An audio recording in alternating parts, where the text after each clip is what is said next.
Hey guys, I know today is hard. It's Mother's Day, and if you're a mom and your husband's gone and you want to be able to be celebrated and you want him to be there to be able to give you flowers with your kids, and maybe your kids aren't with you today and they're with their dad, or if you're a husband at home and you wish that your wife was there to be able to spend together as a family celebrating Mother's Day with your kids and your kids aren't with you, I feel for you. I really do.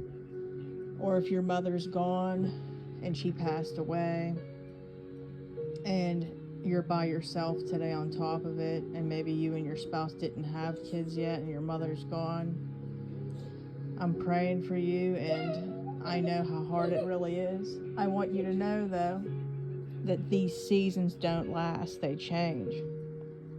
And keep trying to tell yourself that you're not going to be here forever. Once this test is over, it's just going to be something else. We're going to be going through test after test until we leave this place. It says right in the Bible about how we will be constantly faced with trials and tribulations. And one thing you want to tell yourself is, if God didn't make an exception for Jesus, He's not going to make an exception for us. This is to help. Read the book of James. It goes on to say that this is to build endurance and strengthen us for what is to come. See, what you don't understand is you're going to need that strength for what is to come. So this is much more than your spouse. So all I can tell you is you got to keep feeding your spirit. When you feel weak, put some worship music on.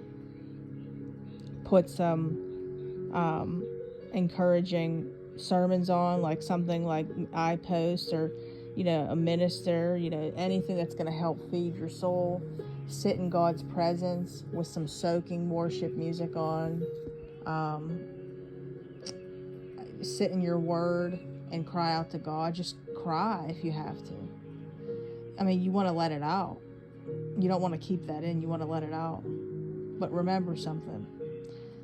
You're not going to be here forever. This is not going to last. Everything changes.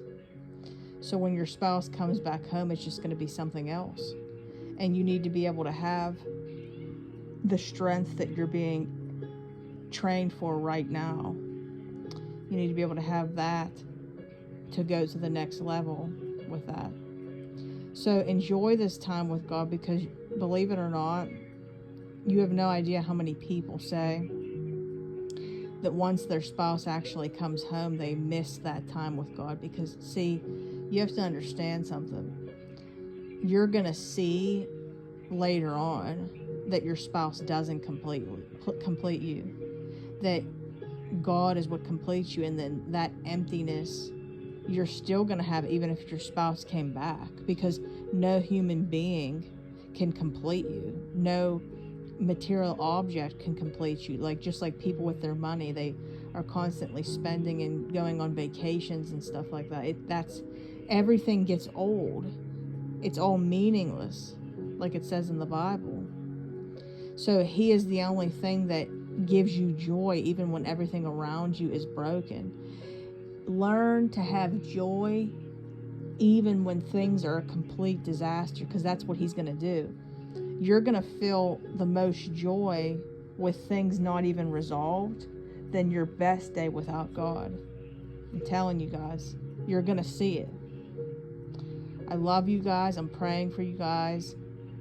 Like this video, please. Comment. Let me know what you want to hear next in the comments. I hope you have a wonderful day. God bless you all.